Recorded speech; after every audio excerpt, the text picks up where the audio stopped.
ఏం చేస్తున్నారు, ఏం చేశారు, ఇచ్చిన హామీలేంటి, అందులో అమలు చేసినవెన్ని, చెప్పిందేంటి, చేసిందేంటి, ఇప్పుడు చెబుతుందేంటి, అందులో అమలయ్యేవెన్ని, ఇలా ఉన్నది ఉన్నట్టుగా కుల్లంగా చెప్తామంటూ ఓ చార్ట్ షీట్ను రిలీజ్ చేసింది కాంగ్రెస్ పార్టీ. 10 ఏళ్ల మోడీ పాలనలో ఏం జరిగింది, తెలంగాణకు ఒరిగిందేంటి అనేది చెప్పేసింది. ఇంతకీ ఆ చార్ట్ షీట్లో ఏముంది? Let's look into it. Lok Sabha ఎన్నికల సమరానికి అన్ని పార్టీలు సమాయత్తమయ్యాయి. ఇప్పటికే ప్రచారాన్ని జోరుగా కొనసాగిస్తున్నాయి. అయితే ఇప్పుడు బీజేపీ టార్గెట్గా అడుగులు వేస్తోంది తెలంగాణ కాంగ్రెస్. ఇందులో భాగంగా నయవంచన, 10 ఏళ్ల మోసం, 100 ఏళ్ల విధ్వంసం అంటూ కాంగ్రెస్ ఛార్జ్ షీట్ను విడుదల చేసింది. మోడీ ప్రభుత్వం గత ఎన్నికల్లో ఇచ్చిన హామీలను అమలు చేయలేదంటూ నిలదీసింది తెలంగాణ కాంగ్రెస్. అంతేకాదు మోడీ హయాంలో తెలంగాణలో ఏం అభివృద్ధి జరగలేదంటూ పలు ప్రశ్నలు సంధించింది. 60 లక్షల కోట్ల విలువైన ప్రభుత్వ ఆస్తులను కేవలం 6 లక్షల కోట్లకే కార్పొరేట్ మిత్రులు కట్టబెట్టారన్నారు ఛార్ట్ షీట్లో. ప్రతి వస్తువుపై జీఎస్టీ విధిస్తూ ప్రజల వద్ద నుంచి డబ్బులను ముక్కుపిండి వసూలు చేస్తున్నారని, కానీ కార్పొరేట్ పన్నులు మాత్రం 8% తగ్గించి ఏకంగా 1,84,000 కోట్ల రూపాయలు నష్టపోయేలా చేశారనేది ఇందులో అభియోగం. ఇక రైతులు, సామాన్యులపై మోడీ సర్కార్ ఉక్కుపాదం మోపిందని, బియ్యం, పప్పు, నూనె, పాలు, చక్కెర ధరలు ఈ 10 ఏళ్లలో 3 ఇంతలు పెరిగాయని, పెట్రోల్, డీజిల్, గ్యాస్ సిలిండర్ ధరలు ఆకాశాన్ని అంటుతున్నాయని, మోదీ పబ్లిసిటీ కోసం 10,000 కోట్ల ప్రజాధనం వృధా అయిందంటూ ఈ ఛార్జ్షీట్లో పొందుపరిచింది కాంగ్రెస్. ఇక తెలంగాణకు జరిగిన మోసాలపై కూడా చాలా క్లియర్ కట్గా మెన్షన్ చేసింది కాంగ్రెస్ పార్టీ. 1998లో 3 రాష్ట్రాలకు ఇచ్చినటువంటి బీజేపీ ప్రభుత్వం తెలంగాణ ఏర్పాటును మాత్రం పట్టించుకోలేదు.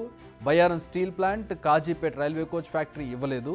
నిధుల విడుదలలో వివక్ష, రైతులు, పేదలు, యువతను మోసం చేయడం, తెలంగాణకు ప్రాజెక్టుల కేటాయింపులో మోసం, విద్యా సంస్థల ఏర్పాటులో మోసం, పెరిగిన నిరుద్యోగం, ఎలక్టోరల్ బాండ్స్తో స్కామ్స్ చేయడం అన్నింటినీ అందులో పొందుపరిచారు. ఇక మోడీ హయాంలో దేశం అప్పు 3 ఇంతలైందన్నారు. ప్రస్తుతం ప్రతి పౌరుడి నెత్తి మీద 1,51,000 అప్పు భారం ఉందని చెబుతోంది కాంగ్రెస్ పార్టీ ఈ ఛార్జ్ షీట్లో. ఇలా ప్రతి ఒక్క విషయాన్ని డీటెయిల్డ్ అనలైజ్ చేస్తూ నయవంచన పేరుతో ఈ ఛార్జ్ షీట్ ఇప్పుడు జనాల్లోకి వెళ్ళింది. లోక్సభ ఎన్నికల ప్రచారంలో ఇప్పుడు ఈ విషయాలను ప్రతి ఇంటికి చేరవేసే బాధ్యతను కార్యకర్తలకు అప్పగించింది కాంగ్రెస్ పార్టీ. ప్రధాని నరేంద్ర మోదీ ప్రస్తుతం కాంగ్రెస్ టార్గెట్గా తీవ్ర విమర్శలు చేస్తున్నారు. ముస్లింస్ అంశాన్ని తెరపైకి తీసుకొస్తూ కాంగ్రెస్ను కార్నర్ చేసే ప్రయత్నం చేస్తున్నారు. అయితే దీనిని అదే స్థాయిలో తిప్పికొట్టే ప్రయత్నంలో కాంగ్రెస్ ఉన్నట్టుగా కనపడుతోంది. మత ప్రాతిపదికన కాదు, రాజకీయాలు చేయాల్సింది అభివృద్ధి, సామాజిక సంక్షేమంపైనే అంటూ కాంగ్రెస్ చెబుతోంది. ఇప్పటికే 5 న్యాయ్ 25 గ్యారంటీ అంటూ మేనిఫెస్టో రిలీజ్ చేసిన విషయం మనకు తెలిసిందే. ఇప్పుడు దేశవ్యాప్తంగా బీజేపీ సర్కార్పై ఛార్జ్ షీట్ను రిలీజ్ చేసింది. ఇందులో దేశవ్యాప్తంగా మోడీ హయాంలో జరిగిన మోసాలతో పాటు ఆయా రాష్ట్రాలకు బీజేపీ కారణంగా జరిగిన మోసాలను ఇందులో వివరిస్తున్నారు. ఇక ఈసారి ఎన్నికల్లో ప్రధాన అంశంగా రిజర్వేషన్ల అంశం ఉంది. కాంగ్రెస్ అధికారంలోకి వస్తే ప్రస్తుతం ఉన్న 50% సీలింగ్ని ఎత్తేస్తామని చెబుతోంది.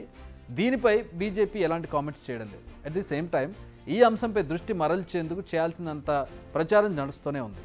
ఇక తెలంగాణలో బీజేపీ ఒక్క సీటు గెలిచినా అది ప్రమాదమే అంటున్నారు సీఎం రేవంత్ రెడ్డి.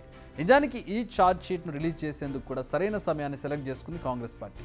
ఏ రోజైతే కేంద్ర హోంమంత్రి అమిత్ షా తెలంగాణకు వస్తున్నారో అదే రోజు ఈ ఛార్జ్ షీట్ను రిలీజ్ చేసింది. మరి ఈ ఛార్జ్ షీట్ ప్రభావం ప్రజల్లో ఏ మేరకు వెళ్తుంది, వాళ్ళ మీద ఏ మేరకు ప్రభావం చూపిస్తుంది అనేది ఎలక్షన్స్ తేల్చాలి.